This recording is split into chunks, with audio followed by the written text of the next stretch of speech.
Mas continuando sobre esse assunto, vamos continuar falando sobre a atuação da esposa do ministro Alexandre de Moraes, porque as ações conduzidas pela advogada Viviane Barsi de Moraes no Supremo Tribunal Federal e no Superior Tribunal de Justiça aumentaram de forma expressiva após a posse do marido Alexandre de Moraes no próprio Supremo.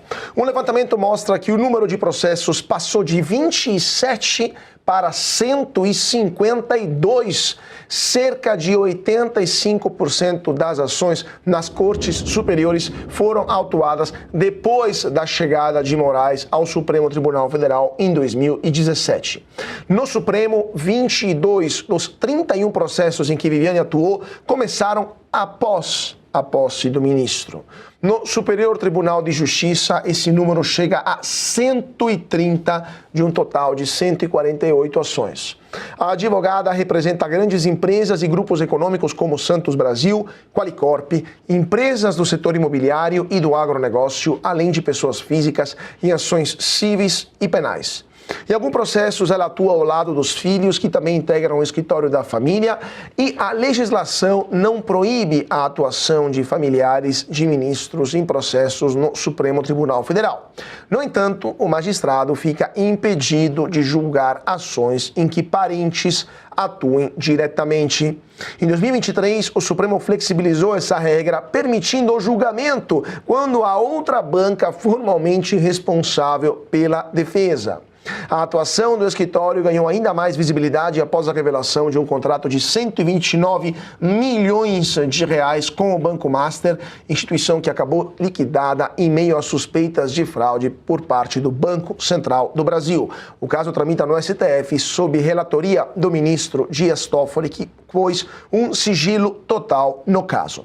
Procurados, Viviane Barsi de Moraes e o gabinete do ministro Alexandre de Moraes não se manifestaram. Piotr, antes de passar para você a palavra, eu só queria ler uma nota que acaba de chegar aqui, porque o Procurador-Geral da República, Paulo Gonet, determinou o arquivamento de um pedido de investigação sobre a possível atuação do Supremo Tribunal Federal, do ministro do Supremo Tribunal Federal, Alexandre de Moraes, no caso do Banco Master. Uma das justificativas para a apuração era o contrato firmado pelo Master com a esposa de Moraes, e ao arquivar o pedido, Gonet afirmou que o contrato, abre aspas, sobre o contrato, abre aspas, não se vislumbra a priori qualquer ilicitude que justifique a intervenção dessa instância, fecha aspas, ou seja, segundo Gonet, não tem nada para ser visto aqui, por favor, circular, e arquivou esse pedido de inquérito. Então,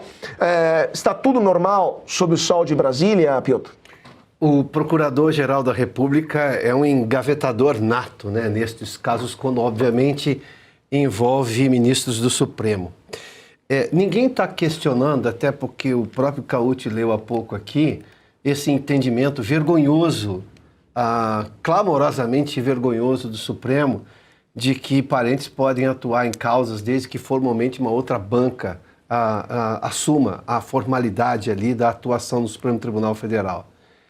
Até porque se o Supremo reconheceu que isso pode acontecer, embora continue vergonhoso, não há mais do que se falar de ilegalidade. Nós estamos falando de imoralidade.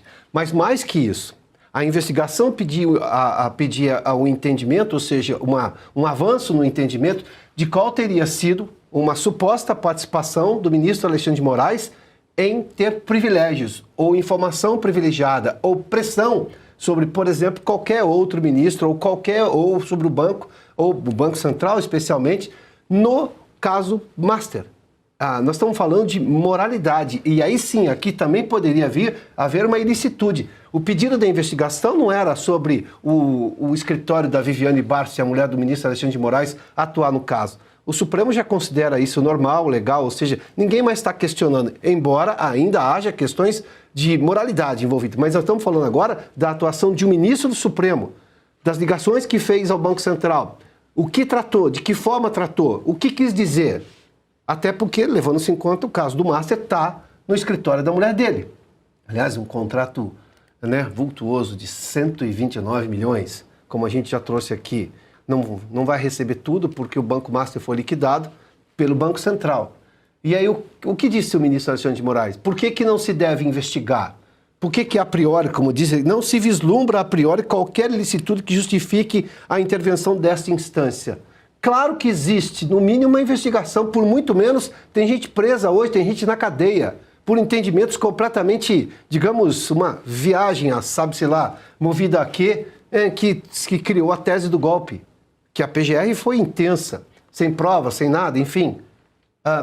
Nós estamos falando de coisas diferentes. O PGR deu uma resposta genérica por uma questão específica. A investigação era sobre o ministro, não era sobre o escritório da Viviane Bart. Não, nós estamos falando da atuação do ministro, das ligações. Esse é o momento de perguntar ao Banco Central, numa investigação da PGR, o que foi dito. E aí o Banco Central tem que responder. O que foi perguntado, o que foi tratado nessas conversas. Com a garantia de ter que falar, ou melhor, com a obrigação de ter que falar a verdade. Porque senão, obviamente, iria contra a lei. E o próprio ministro ser investigado. Não. Dá-se uma resposta genérica por uma questão específica. Postura de engavetador geral. Neste caso, bem seletivo, do Procurador-Geral da República, o Paulo Gonet.